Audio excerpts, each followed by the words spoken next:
Assalamualaikum warahmatullahi wabarakatuh.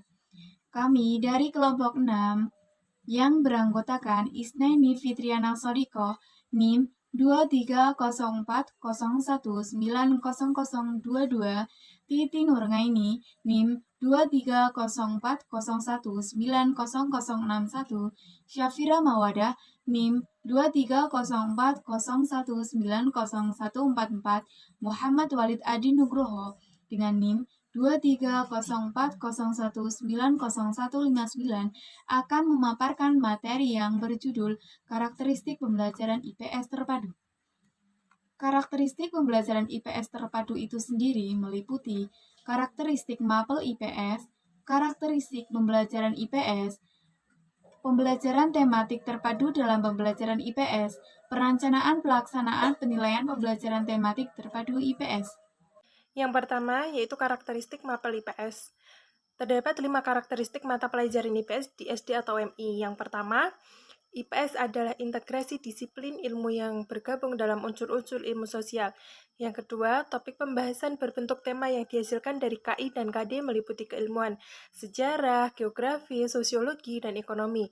Yang ketiga, KI dan KD dalam IPS berhubungan dengan permasalahan sosial yang disusun secara interdisipliner. Yang keempat, KI dan KD berhubungan dengan fenomena sosial yang terjadi di masyarakat yang mencakup tata nilai dalam kehidupan. Yang kelima, KI dan KD dalam IPS melakukan pengkajian fenomena sosial secara keseluruhan dengan menggunakan 3 dimensi. Yang selanjutnya, karakteristik pembelajaran IPS.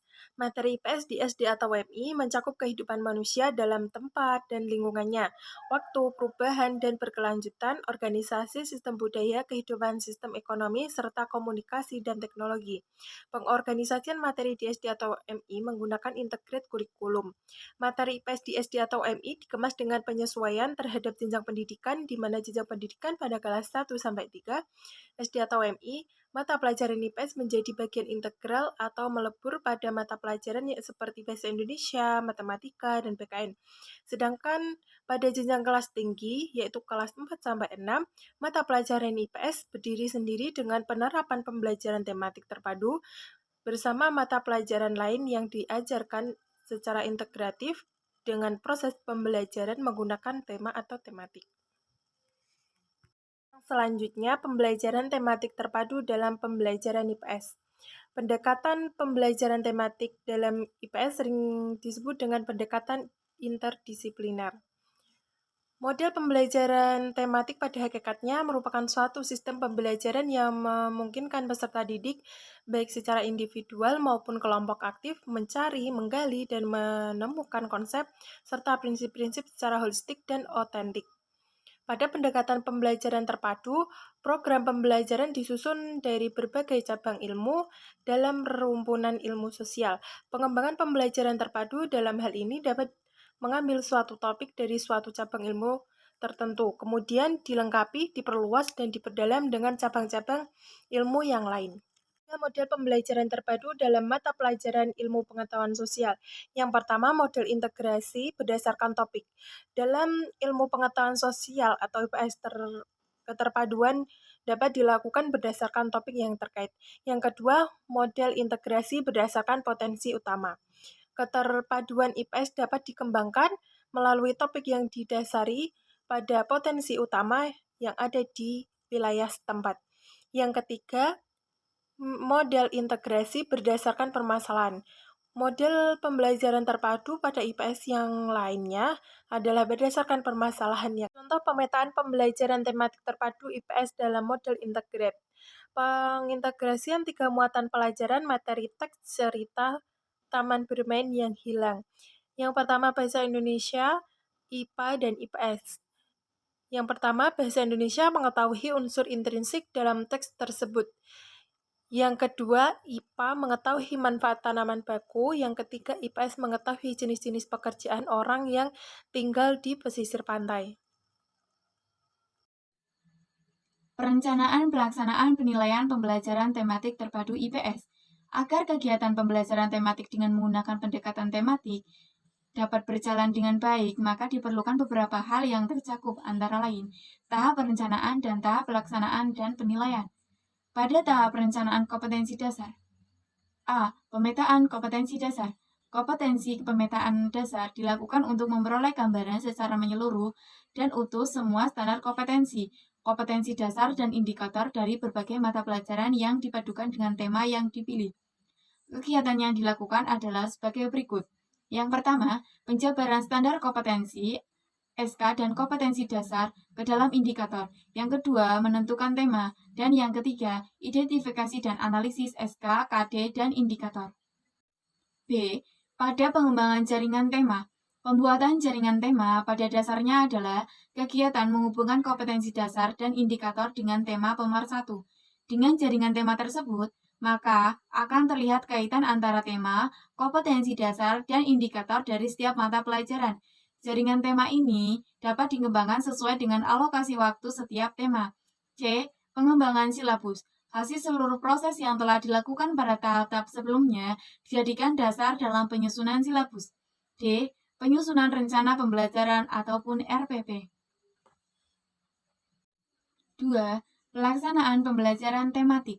Pelaksanaan pembelajaran tematik IPS menggunakan pendekatan saintifik. Dalam penerapannya, terdapat 3 kegiatan pembelajaran pokok, yakni kegiatan pendahuluan, inti, dan penutup. A. Kegiatan pendahuluan. Dalam metode saintifik, tujuan utama kegiatan pendahuluan adalah memantapkan pemahaman siswa terhadap konsep-konsep yang telah dikuasai yang berkaitan dengan materi pelajaran baru yang akan dipelajari siswa.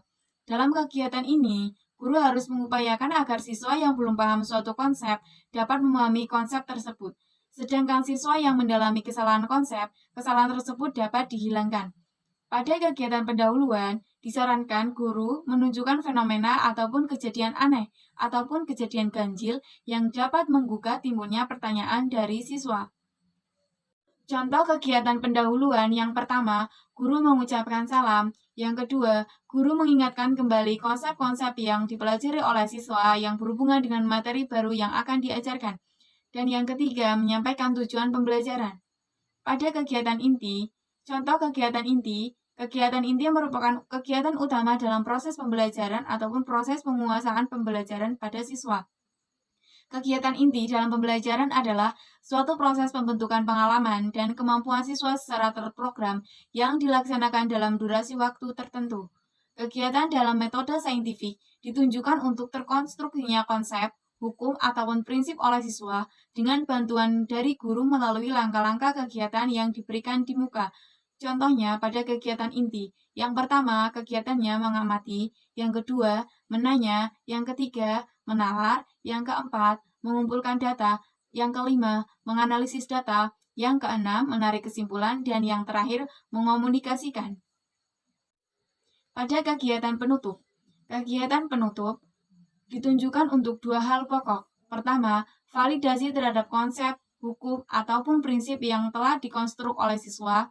Kedua, pengayaan materi pelajaran yang dikuasai siswa. Alokasi waktu untuk setiap tahapan adalah kegiatan pembukaan kurang lebih 1 jam pelajaran ataupun 1 kali 35 menit. Kegiatan inti 3 jam pelajaran, 3 kali 35 menit. Dan kegiatan penutup 1 jam pelajaran ataupun 1 kali 35 menit. Dan yang ketiga, penilaian pembelajaran tematik IPS terpadu. Bentuk penilaian pembelajaran tematik IPS terpadu adalah menggunakan penilaian autentik. Penilaian autentik adalah pendekatan, prosedur, dan instrumen penilaian proses dan capaian pembelajaran mencakup sikap, pengetahuan, dan keterampilan dalam bentuk perilaku nyata ataupun perilaku tingkat kemiripan dengan dunia nyata atau kemandirian belajar. Baik, selanjutnya yaitu mekanisme penilaian hasil belajar. Di sini penilaian hasil belajar dilakukan oleh 4 unsur. Yang pertama pendidik, yang kedua satuan pendidikan, yang ketiga pemerintah dan atau lembaga mandiri, yang keempat adalah siswa. Berdasarkan penilaian kurikulum 2013, di sini penilaian dilakukan oleh 4 unsur. Yang pertama guru, sekolah, pemerintah, dan siswa. Yang pertama penilaian yang dilakukan oleh guru, yaitu 1. Autentik, pelaksanaannya terus-menerus. Yang kedua jurnal, pelaksanaannya juga terus-menerus. Yang ketiga penilaian proyek, pelaksanaannya akhir bab atau tema. Yang keempat, ulangan harian, pelaksanaannya sesuai rencana. Yang kelima adalah UTS atau UAS, pelaksanaannya semesteran. Yang kedua, penilaian yang dilakukan oleh sekolah. Yang pertama, ujian tingkat kompetensi atau UTK, pelaksanaannya itu tiap tingkat kompetensi. Yang kedua, ujian sekolah, pelaksanaannya itu akhir jenjang sekolah. Yang ketiga adalah penilaian yang dilakukan oleh pemerintah. Yang pertama, ujian mutu tingkat kompetensi, pelaksanaannya tiap akhir tingkat kompetensi. Yang kedua, ujian nasional, pelaksanaannya akhir jenjang sekolah. Yang terakhir yaitu penilaian yang dilakukan oleh siswa. Yang pertama, penilaian diri, pelaksanaannya itu sebelum ulangan. Yang kedua, penilaian antar teman, pelaksanaannya itu sesuai rencana. Selanjutnya, prosedur penilaian. Sebelum melakukan penilaian itu ada prosedurnya. Yang pertama itu persiapan, yang kedua pelaksanaan, yang ketiga pengolahan tindak lanjut, yang terakhir pelaporan. Selanjutnya, teknik dan instrumen penilaian. Yang pertama yaitu penilaian sikap. Di situ ada tekniknya atau instrumennya. Yang pertama observasi, penilaian diri, penilaian antar peserta didik, dan jurnal. Sedangkan untuk instrumen penilaian pengetahuan itu ada tes tulis, tes lisan, dan penugasan. Dan terakhir, instrumen penilaian keterampilan itu ada tes praktik, proyek, portofolio, dan produk. Selanjutnya yaitu A. Contoh format penilaian sikap. Penilaian sikap terdiri dari 3 bagian. Yang pertama yaitu observasi. Observasi terdiri dari nama, perilaku, nilai, dan keterangan. Sedangkan yang kedua yaitu penilaian diri. Penilaian diri yang terdiri dari nama anggota kelompok, kegiatan kelompok. Di setiap pertanyaan terdiri 4 yaitu A. Selalu, B. Sering, C. Kadang-kadang, D. Tidak pernah. Yang ketiga yaitu rubrik. Rubrik terdiri dari 4 kriteria, yaitu jenis pekerjaan dan wilayah tempat kerja, tugas pekerja, manfaat pekerja, hasil yang diperoleh, dan instrumen tersebut terisi 3 bagian, yaitu nama siswa, kriteria, jumlah skor. B. Contoh format penilaian pengetahuan.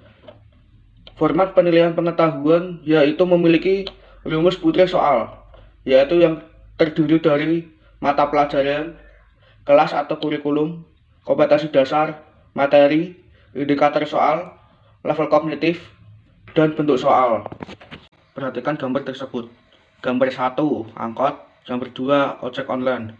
Sesuai dengan perkembangan teknologi transportasi, jenis transportasi yang paling diminati masyarakat perkotaan adalah A. 1. Karena lebih banyak penumpang yang diangkut. B. 1. Karena tarif relatif dan terjangkau. C. 2. Karena lebih cepat sampai tujuan. D. 2. Karena lebih aman bagi penumpang. Kunci C. Soal ini merupakan hoax karena peserta dituntut untuk menganalisis hubungan teknologi dengan keadaan transportasi di masa yang akan datang.